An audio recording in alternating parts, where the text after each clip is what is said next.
February 8th, 1944. 074, 3 hours.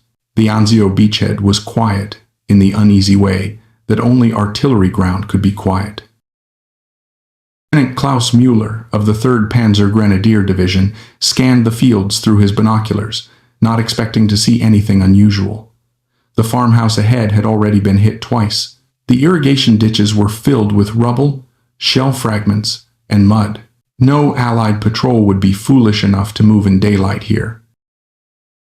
The old farmer appeared, bent at the waist, dragging a hoe through the ruined soil as if the war did not exist. His clothes were patched and faded, clearly pre-war. His hands were dark with dirt. He looked like a man who had survived decades of poverty and would likely die in the same field he was born in. German soldiers passed within meters of him, into the sun, and gave a tired wave. One of the soldiers laughed and called out a greeting in broken French. The old man nodded and returned to his work. Müller lowered his binoculars, harmless, invisible. What Müller did not see was that every movement of the hoe followed a pattern. The farmer paused at fixed intervals, not to rest, but to observe. His eyes never lingered. He counted without writing, measured without tools, memorized without effort.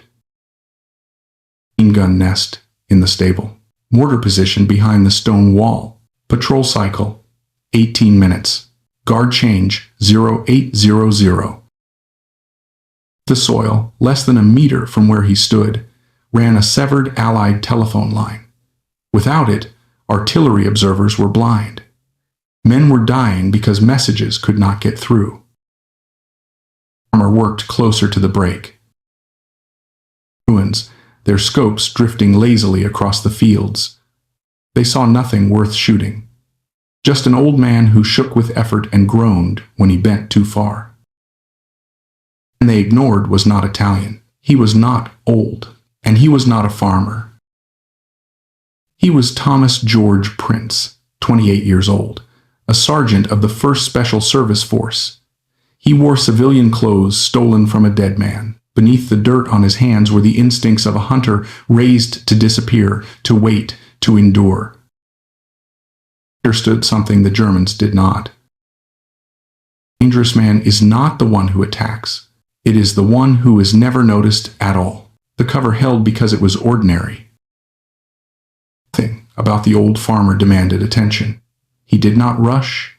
He did not linger. He followed the rhythm of men who had worked land their entire lives. Slow steps, shallow breaths, small complaints muttered at no one in particular. German sentries learned to read danger through movement, not stillness. Anything that tried to hide drew suspicion. Anything that behaved as expected vanished. The farmer vanished perfectly. He worked the same narrow strip of ground, always in view, never in the same place for long. He hoed, cleared debris, straightened, groaned, wiped his brow. When aircraft passed overhead, he did not look up. When artillery thumped in the distance, he flinched just enough to appear human. While his mind was building a map they made on broken stone, he counted vehicles by the delay between engine noise and dust clouds. He noticed which officers carried maps and which carried nothing at all. He learned which positions were real and which were decoys, which guns fired regularly and which were silent most of the day. Germans believed they owned the daylight. He used it against them. At mid-morning, a lieutenant stopped 10 feet from him, hand resting casually on a Luger. The officer studied the farmer's face, searching for something that did not belong. The farmer met his gaze with tired eyes and said nothing. He gestured at the ruined field, then at his stomach, and cursed the war in what sounded like badly pronounced Italian. The lieutenant laughed onto the ground and walked away. Moments later, while tying his bootlace, the farmer slipped his fingers into the soil and found copper. He stripped the insulation with his thumbnail and twisted the wire together beneath the dirt. The line came alive. Minutes, Allied guns began to speak. Noon, the second, followed by evening. German officers blamed bad luck, then Allied air spotting, then spies who did not exist. They never suspected the man they waved to each morning. Second day, the farmer changed fields. Patterns got men killed. He appeared later than before, worked slower, coughed more. German patrols passed closer now. One captain stared too long. The farmer's hands trembled, not with fear, but with precision. Weakness disarmed suspicion better than confidence ever could. Third day, the risk became absolute. A German soldier walked directly toward the buried wire. He fell forward into the mud, clutching his chest, gasping like a man whose body had finally surrendered. German soldiers rushed in. A medic checked his pulse. Voices argued. Minutes stretched into an eternity measured in heartbeats. The farmer finally stirred. Apologetic and ashamed, an 18-year-old German helped him to the farmhouse and told him the war would be over soon. An hour later, the coordinates that boy helped protect were erased by artillery. By the time the farmer disappeared from the fields, nearly 200 German soldiers were dead. No firefight, no ambush, no heroics visible to anyone watching. The man they believed was harmless, turning their certainty into a weapon against them. When the shelling stopped, the Germans searched for patterns. Interrogated villagers, questioned patrol leaders, blamed radio intercepts and aerial observers. Intelligence officers rewrote reports late into the night, convinced the Allies had slipped reconnaissance teams through the lines under cover of darkness. No one mentioned the farmer. No one remembered his face well enough to describe it. The point. George Prince. Anzio was not an anomaly. It was the natural result of a life spent learning how to exist without being seen. Long before uniforms and ranks, he had learned that survival depended on reading the land, not fighting it. You did not challenge an enemy directly when patience could defeat him more efficiently. And who trained him never understood where that calm came from. They saw the results during escape and evasion exercises, when search dogs lost his trail within minutes. They saw it during night movement drills, when instructors stumbled and cursed, while Prince moved like part of the terrain itself. They labeled the skill instinct because they lacked better language. What they never saw was the childhood behind it. Been taken from his family and stripped of his language, his hair, his name. He had been taught that everything he came from was inferior, backward, primitive. The school tried to erase what his grandfather had taught him. It failed. Lessons returned in Italy. That modern war was not always won by firepower or technology. It was won by understanding people. The Germans respected force. They distrusted youth. They ignored the old, the poor, the exhausted. So that was what he became. Days of pretending achieved what weeks of assaults could not. Artillery batteries were silenced. Patrol routes were mapped. Enemy confidence was broken. Allied infantry advanced with knowledge instead of guesswork, and hundreds of lives were spared because someone had been willing to be overlooked. Prince finally reported back. His commander stared at him in disbelief. He had stayed in full view of the enemy for 72 hours, dressed as a civilian. If captured, he would have been executed without trial. No convention would protect him. No uniform would identify him as a soldier. He accepted the risk without comment. It was familiar. The real threat was never the Germans who nearly caught him, or the officers who questioned him, or the artillery that shook the ground beneath his feet. The real danger was the assumption that he did not belong, that he was less capable, less intelligent, less human. Anzio, that assumption killed 200 men. And it did so without ever realizing who had defeated them. The war did not end for him at Anzio. It followed him north, into the mountains of southern France, where certainty disappeared and mistakes meant entire units vanished without a trace. In September 1944, German forces withdrew into the Maritime Alps, 800 men dissolving into terrain, too steep for vehicles and too dangerous for blind pursuit. Allied commanders knew a trap was waiting. They just did not know where. They sent the man who could move where maps failed. Sergeant Thomas George Prince volunteered without hesitation. No radio, no support, 3 days of rations, 70 kilometers behind enemy lines. He moved at night, reading the land the way others read printed orders. During the day, he hid in rock crevices while German troops rested within arm's reach, unaware they were sharing shelter with the enemy. The third day, he found them. Vehicles camouflaged under trees. Artillery positioned to slaughter the first Allied advance, foolish enough to enter the valley. The information was decisive, but information meant nothing unless it reached headquarters.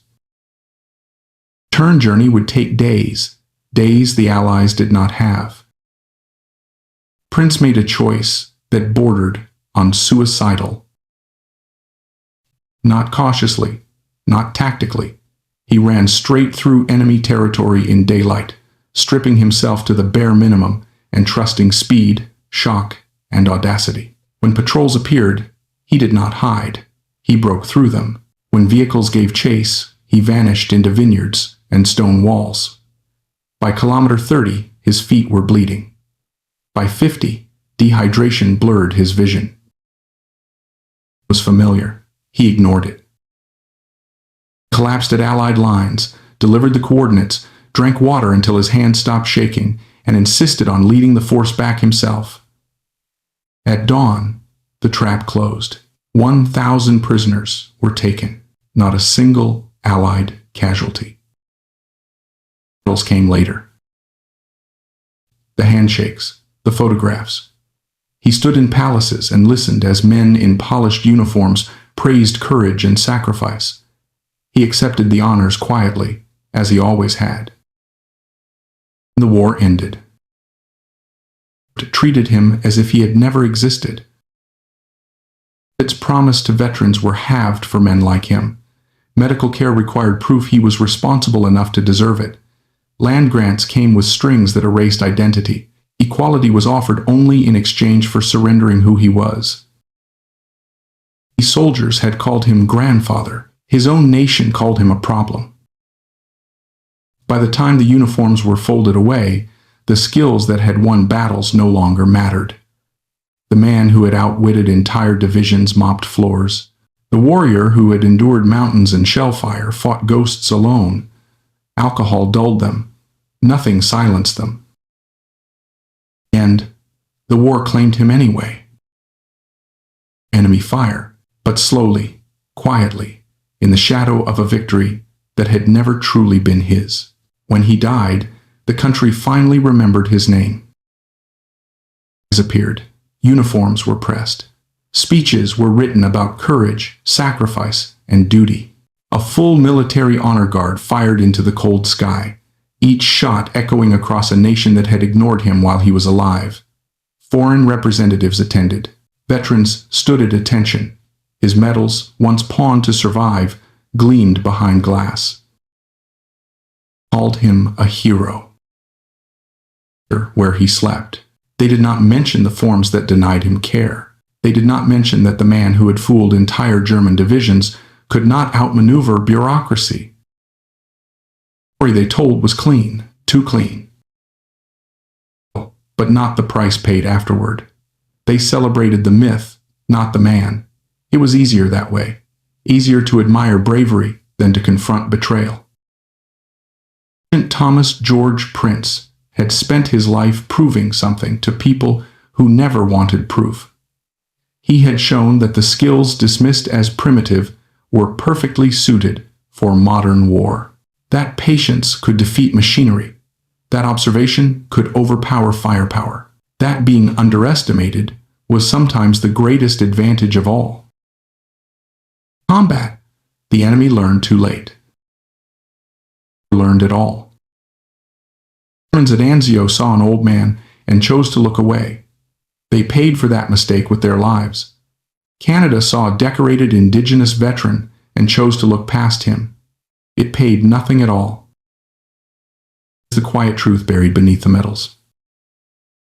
Faced was not armed. It wore no uniform. It never fired a shot. Simply decided that some lives were worth less after the war than during it. And that is why his story matters. This is not honor, because medals without dignity are just metal, and because sometimes the nation a soldier fights for becomes the last thing he must survive.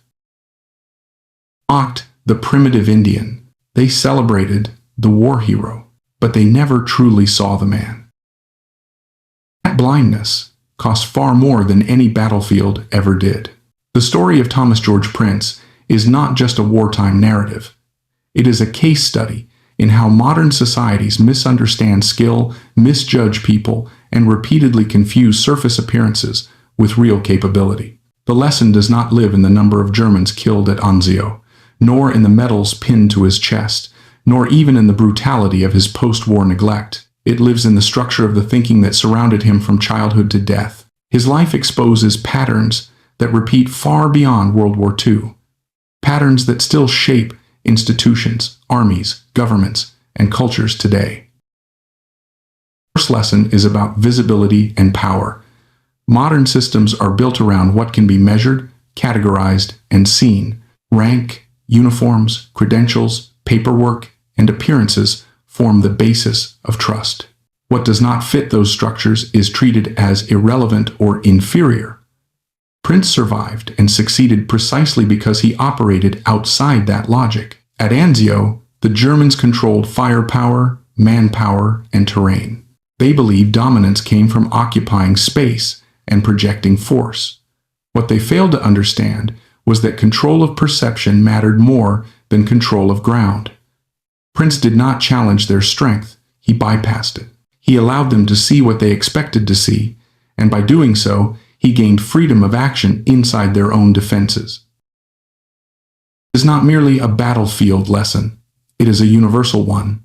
Organizations routinely collapse not because they lack resources, but because they misread their environment. They focus on threats that look like threats and ignore those that do not. Prince demonstrates that invisibility is often the most powerful position available. By conforming outwardly, he gained inward autonomy. By appearing weak, he became untouchable. Modern institutions remain vulnerable to this dynamic because they reward performance rather than perception, output rather than understanding. The second lesson concerns the false divide between primitive and modern. Prince's skills were dismissed as outdated because they did not originate in formal institutions. He learned tracking, patience, stillness, and observation through oral tradition and lived experience rather than manuals and classrooms. These skills were labeled backward because they lacked technological markers. Yet on the battlefield they proved superior to mechanical surveillance, rigid doctrine, and standardized training. This exposes a deep cultural bias, the assumption that progress is linear and that newer systems automatically replace older forms of knowledge. In reality, knowledge evolves in layers. Traditional skills are not obsolete simply because they are old.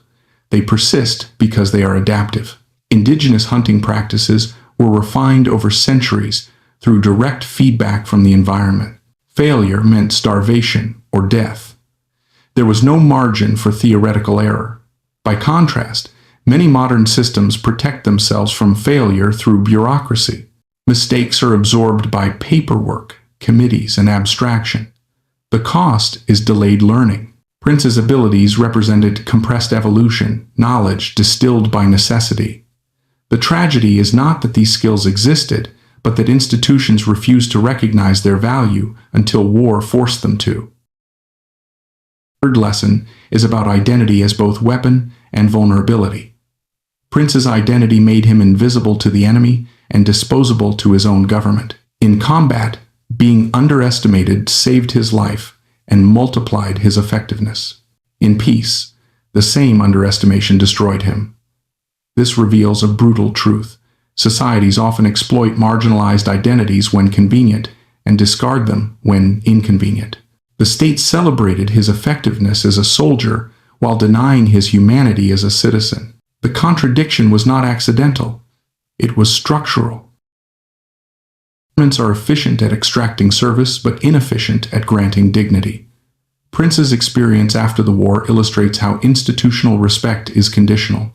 During wartime, his value was operational. Afterward, value was measured in compliance with bureaucratic norms that were designed to exclude him.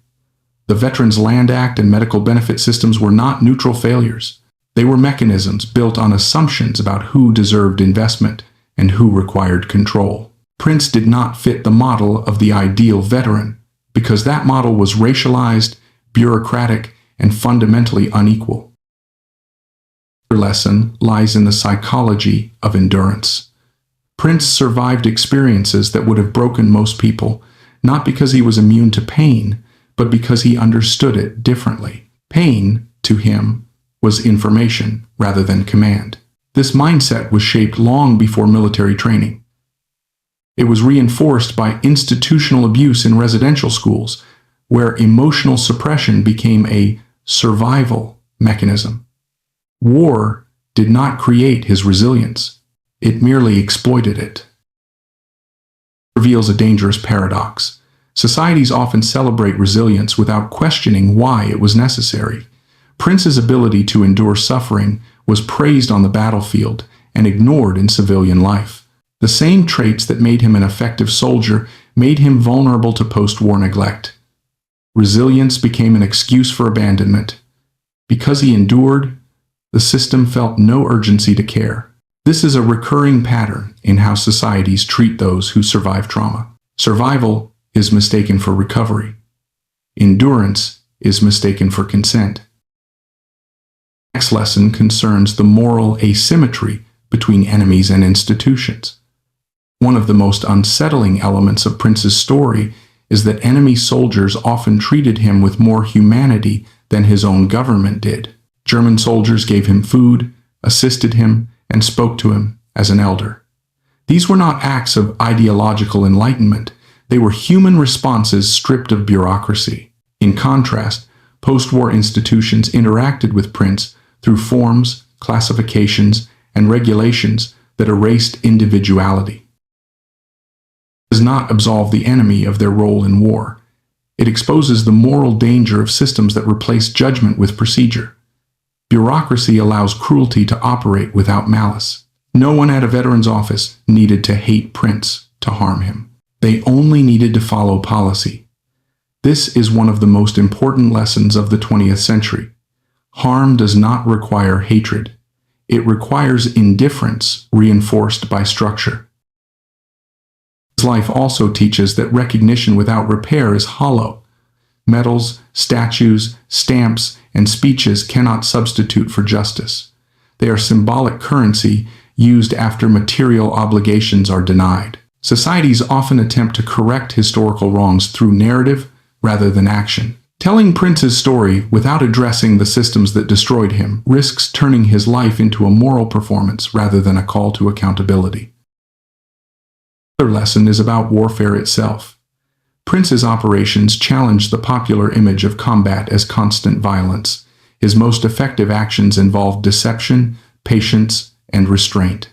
He killed hundreds without pulling a trigger because he understood that information is the most lethal weapon on the battlefield. Modern militaries increasingly acknowledge this, yet still struggle to integrate it culturally. Kinetic action is easier to glorify than intelligence work. Visible heroism is easier to reward than invisible effectiveness. Preference shapes military culture and civilian memory alike. Soldiers who fire weapons fit the narrative of bravery. Soldiers who wait, observe, and manipulate perception are harder to mythologize. Prince was uncomfortable for the story Canada wanted to tell. His heroism was subtle, unsettling, and deeply tied to skills the state had spent decades trying to erase. That contradiction could not be resolved without confronting uncomfortable truths about national identity. Also a lesson about time and consequence. Prince's war ended in 1945. Its effects lasted until his death in 1977. Trauma does not obey ceasefires. Policies written in peacetime can inflict wounds as deep as those caused by combat. When societies separate wartime service from peacetime responsibility, they create a moral debt that compounds over generations. Prince paid interest on that debt with his health, his dignity, and his life. The final lesson is perhaps the hardest. Victory does not guarantee virtue. Canada won the war. The Allies defeated fascism. None of that prevented injustice at home. Prince's story dismantles the comforting belief that being on the right side of history ensures moral correctness. Nations can fight evil abroad while maintaining cruelty within their own borders. Recognizing this does not diminish the importance of Allied victory. It deepens it by exposing how incomplete that victory was. He did not fail his country. His country failed him. Not once, but repeatedly, through design rather than accident. His life demonstrates that courage without justice is exploitation, and recognition without repair is betrayal. The lesson is not that societies should avoid war. It is that societies must confront what they do to people after the war ends. And the most enduring lesson of Thomas Prince's life is this: a society reveals its true values not in who it celebrates, but in who it abandons when the usefulness has passed. The continuation of this story does not move forward in time so much as it moves outward, because the life of Thomas Prince does not end cleanly at death. It spreads into institutions, memory, silence, and selective remembrance. His story forces a confrontation with how nations construct meaning from war, how they decide which sacrifices count, and how easily uncomfortable truths are buried beneath ceremony. The war took years from his life, but peace took something far more corrosive: relevance. The guns fell silent. The world wanted closure. Governments needed neat endings, victory parades, clear heroes, and a return to normalcy. Veterans who fit the image of the grateful, compliant citizen soldier were absorbed into the national narrative. They were rewarded, rehabilitated, and reassigned a place in society that made sense to the state. Those who did not fit that image were treated as administrative problems. Thomas Prince was one of them. His existence complicated the story Canada wanted to tell about itself after the war. The state could celebrate his medals without confronting the systems that dehumanized him. It could point to his service as evidence of inclusivity, while continuing policies that denied Indigenous people autonomy, dignity, and equality. This duality was not accidental. It was functional. By elevating the symbol and ignoring the person, the nation avoided accountability. Prince became proof of opportunity rather than evidence of injustice. The pattern is not unique to one country or one war. It is structural. Modern states depend on abstraction. They reduce individuals to categories that can be managed, funded, or ignored. Veterans become files. Trauma becomes a diagnosis. Responsibility becomes eligibility criteria. Once Prince no longer generated operational value, his worth was recalculated according to systems that had never been designed to serve him. The most damaging consequences of this process is moral isolation. Prince did not simply lose material support. He lost acknowledgement. His suffering existed outside public discourse. When societies fail to recognize harm, they compound it. Silence becomes a second wound, often deeper than the first. The absence of recognition tells the victim that their pain is either deserved or irrelevant. Prince lived inside that silence for decades. Silence also served a broader purpose. It protected the national conscience. Acknowledging Prince's treatment would have forced uncomfortable questions about the Indian Act, residential schools, veterans' benefits, and systemic discrimination. It would have disrupted the post-war myth of unity and progress. Instead, his story was fragmented. The war portion was preserved. The aftermath was allowed to fade. It is not passive. It is curated, What is remembered is chosen, what is forgotten is often inconvenient. Prince's life exposes how selective memory functions as a form of power. By controlling which parts of history are emphasized, societies shape moral narratives that justify present structures. Remembering Prince as a war hero allows admiration without obligation. Remembering him as a man abandoned by his country would require change. Another layer of the lesson lies in how suffering is ranked. Not all trauma is treated equally. Combat wounds are visible, measurable, and familiar. Psychological injury, cultural dislocation, and systemic harm are harder to quantify. They challenge institutions that rely on standardized assessments. Prince's pain did not fit neatly into diagnostic categories. It was cumulative, historical, and deeply personal. As a result, it was often dismissed or misunderstood. Alcohol became a coping mechanism not because Prince lacked discipline, but because he lacked support. Substance abuse is frequently framed as personal failure rather than adaptive response. This framing absolves systems of responsibility and shifts blame onto individuals already damaged by neglect. Prince's decline was not inevitable, it was facilitated by indifference. Also a profound lesson in how skills valued in war are devalued in peace. The abilities that made Prince indispensable on the battlefield, hypervigilance, emotional restraint, tolerance for pain, and comfort with isolation, became liabilities in civilian life. Peace demanded conformity, submission to bureaucracy, and emotional openness within rigid structures. Prince had been trained, both culturally and institutionally, to survive environments that rewarded silence. He was then placed in a society that punished it. Transition failure is common among veterans, but it was magnified for Prince by racism and cultural erasure. He was expected to reintegrate into a society that had never accepted him in the first place. The uniform that once gave him legitimacy was gone. What remained was the identity the state had always tried to suppress. Without the protective layer of military necessity, he became vulnerable again. Another critical lesson concerns the cost of unresolved injustice. When societies refuse to address historical wrongs, those wrongs do not disappear. They manifest in new forms: addiction, poverty, intergenerational trauma, mistrust of institutions. Prince's story is not isolated. It reflects patterns experienced by countless indigenous veterans whose service was exploited and whose lives were discarded. The long-term consequences are visible in communities still grappling with the legacy of these policies. Justice delayed is not neutral. It actively harms.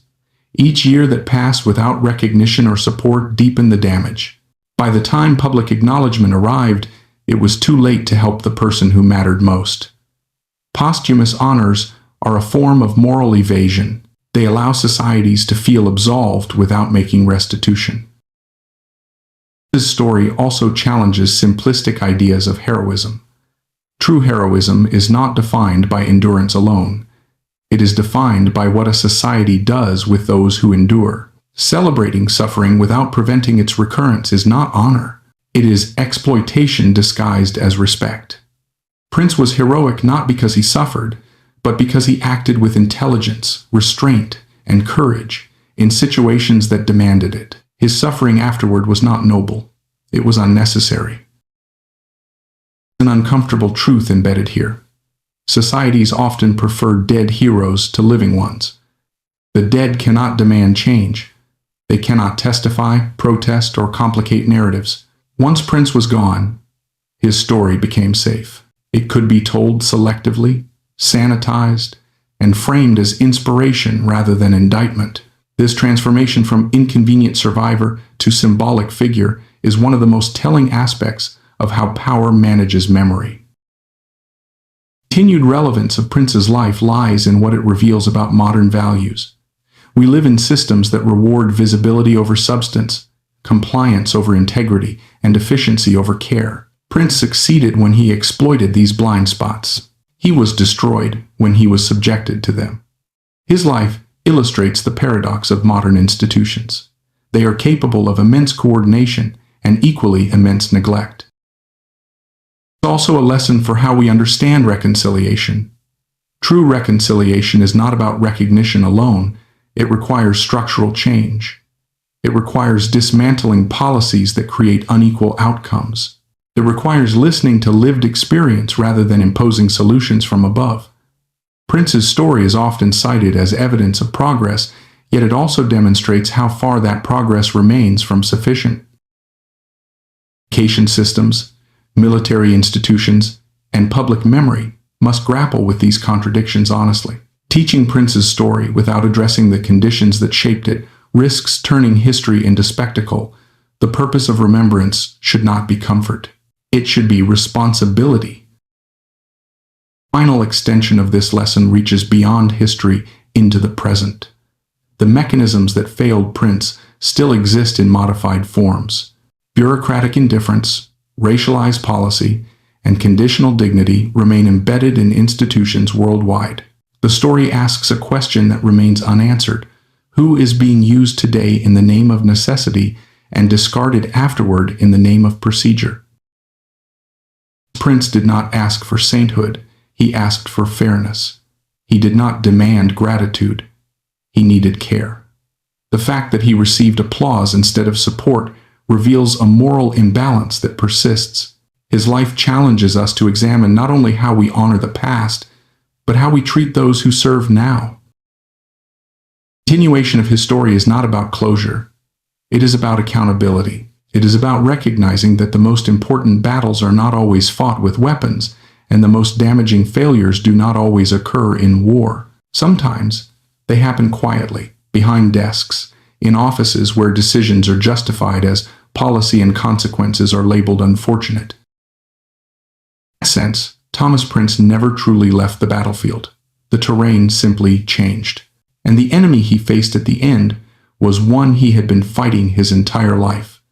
A system that could recognize his value only when it needed him, and forget him the moment it did not. The story continues not because there is more biography to recount, but because the consequences of Thomas Prince's life did not end with him. His experience became part of a longer pattern that outlived the war, outlived the policies that harmed him, and outlived even the generation that fought beside him. What followed was not resolution, but inheritance. His story passed quietly into families, communities, institutions, and national memory, shaping attitudes long after his name faded from headlines. Many years after his death, Thomas Prince existed in a strange limbo. He was remembered privately by those who knew him, and ignored publicly by those who shaped policy. His medals sat in display cases, separated from the conditions that produced them. The state found it easier to celebrate achievement than to interrogate responsibility. This separation between honor and obligation became normalized. It allowed institutions to claim moral authority while avoiding moral repair. In indigenous communities, his story was understood differently. It was not viewed as a tragic exception, but as confirmation. Prince's life mirrored experiences shared by countless others who served loyally and returned to systems designed to limit them. His struggle was not interpreted as personal failure. It was recognized as structural harm. This distinction matters because it determines where responsibility is placed. One narrative blames the individual, the other indicts the system. The persistence of that second understanding created quiet resistance. Elders told Prince's story not as a heroic legend, but as a warning. They emphasized the cost of service in a society that does not reciprocate loyalty. They taught younger generations to be cautious with institutions that speak the language of opportunity while practicing exclusion. In this way, Prince became part of an oral archive of lived knowledge, passed down not to glorify sacrifice, but to contextualize it. Transmission of memory reveals another lesson. History does not belong solely to archives and textbooks. It lives in stories told at kitchen tables, in community halls, and during moments of collective reflection. Official history often sanitizes complexity to maintain coherence. Community memory preserves contradiction. Prince's life remained alive in those spaces because it resisted simplification. Time, public interest slowly returned. Scholars, journalists, and veterans advocates began revisiting overlooked stories.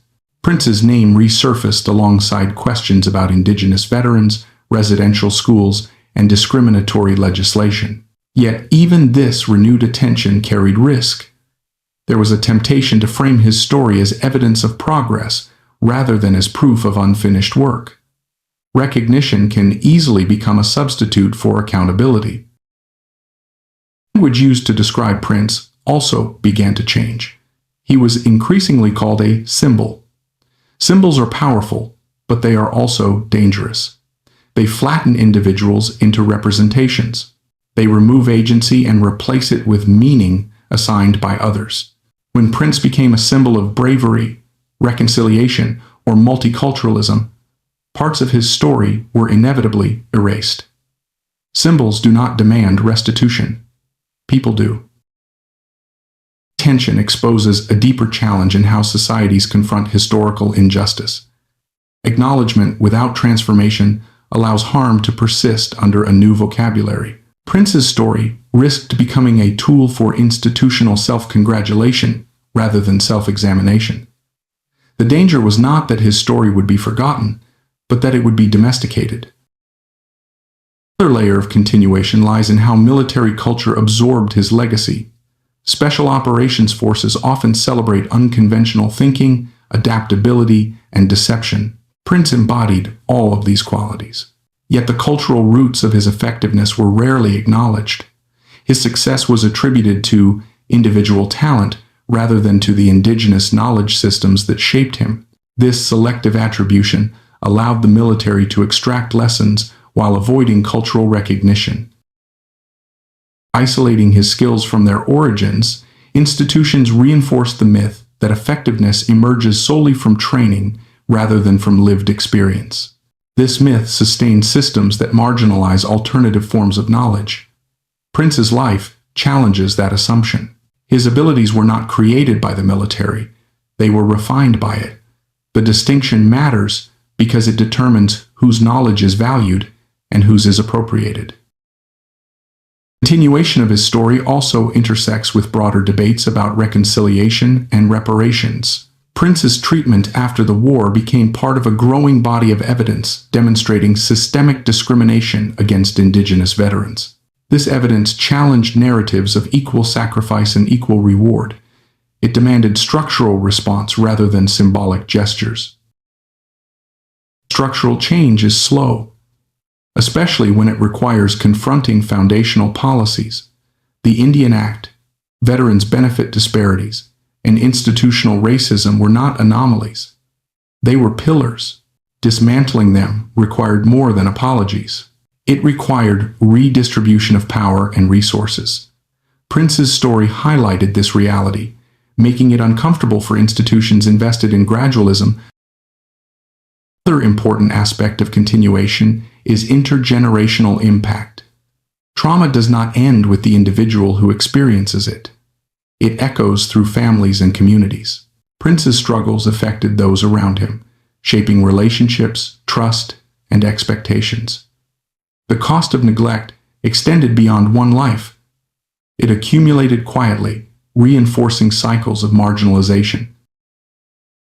This intergenerational dimension reframes the question of responsibility.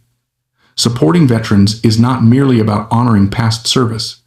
It is about preventing future harm. When institutions fail, individuals like Prince, they also fail those connected to them. The damage multiplies. Addressing it requires long-term commitment rather than episodic recognition. Also a lesson in how Prince's story complicates national identity. Canada, like many nations, constructs its self-image around fairness, tolerance, and moral leadership. Prince's experience disrupts that image. It reveals contradictions between values professed and values practiced. Nations often resist such disruptions because they threaten cohesion, yet avoiding them weakens moral credibility. National maturity involves confronting uncomfortable truths. Prince's life invites that confrontation. It asks whether a nation can claim moral authority abroad while maintaining inequality at home. It challenges the idea that victory in war equates to virtue in peace. These questions remain relevant, not as historical curiosities, but as ongoing tests of integrity. Continuation of Prince's story also highlights the limits of individual resilience. Popular narratives often celebrate the idea that strength can overcome injustice. Prince disproves this myth. He was strong, capable, disciplined, and courageous. None of that protected him from systemic neglect. His life demonstrates that resilience is not a substitute for justice. Without structural support, even the strongest individuals can be broken. Realization carries implications for how societies approach adversity. It shifts focus from individual coping to collective responsibility. It challenges narratives that place the burden of adaptation on those harmed rather than on those causing harm. Prince adapted repeatedly. The system did not. The thread of continuation lies in how Prince's story influences contemporary discussions about service and citizenship. Military service is often framed as the ultimate expression of belonging. Prince served at the highest levels and was still denied full belonging. This contradiction undermines simplistic equations between service and citizenship. It reveals that belonging is mediated by power, not sacrifice. Understanding this helps explain why trust in institutions remains fragile among marginalized communities. When service does not guarantee dignity, loyalty becomes conditional. Prince's experience illustrates why appeals to patriotism alone are insufficient. They must be matched by tangible equity. As the story continued to circulate, it also began to influence how history itself was taught. Educators faced a choice: present Prince as an inspiring exception or as evidence of systemic failure. The former is easier, the latter is more honest. The way his story is framed shapes how future generations understand both war and justice. Seeing him as an exception reinforces the myth that systems work despite isolated failures.